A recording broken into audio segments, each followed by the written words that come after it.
This monkey sold 1,000 coconuts in a month and made zero profit. Actually, worse than zero.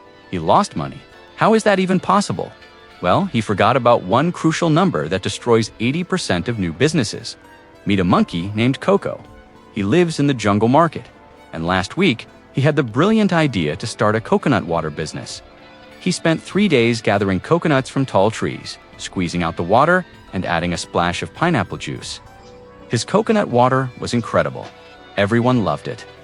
On his first day, he sold 50 bottles for 5 bananas each. That's 250 bananas in revenue. Coco felt like a millionaire.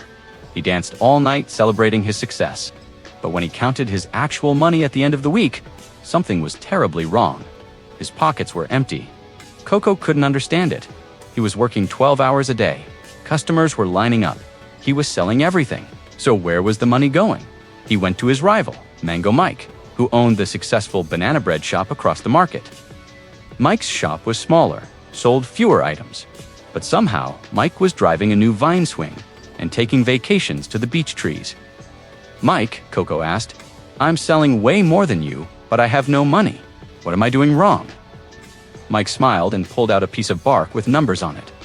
"Coco, you're confusing revenue with gross margin," Mike said. "Let me show you your real numbers." Mike wrote it down. "You sell each bottle for 5 bananas.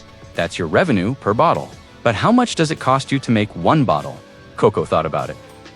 Each coconut cost him 2 bananas to buy from the coconut farm. The pineapple juice cost 1 banana. The bottle itself cost 1.5 bananas. That's 4.5 bananas in cost. "So," Mike continued, "you sell for 5 bananas, but it costs you 4.5 bananas to make it.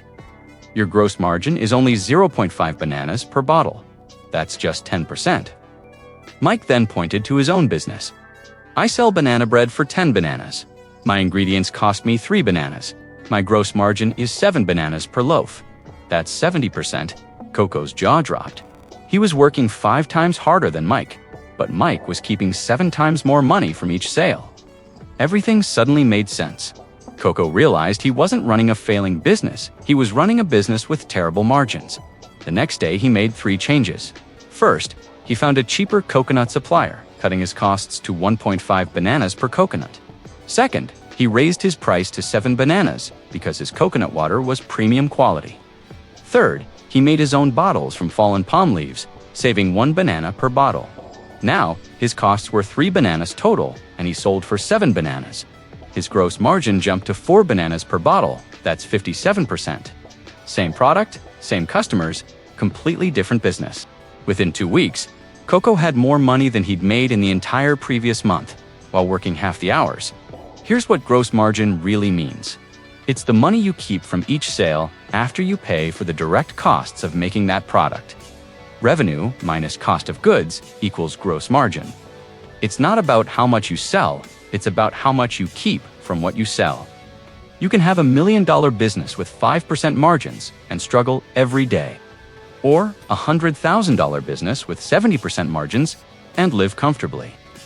Gross margin is the difference between working hard and working smart. So before you start any business, calculate your gross margin first.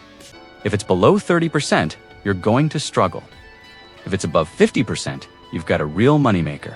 Want to learn about net margin next? That's where it gets even more interesting. Drop a comment telling me, what's your business idea and what margin do you think you could get? And subscribe. We're making business simple, one monkey story at a time.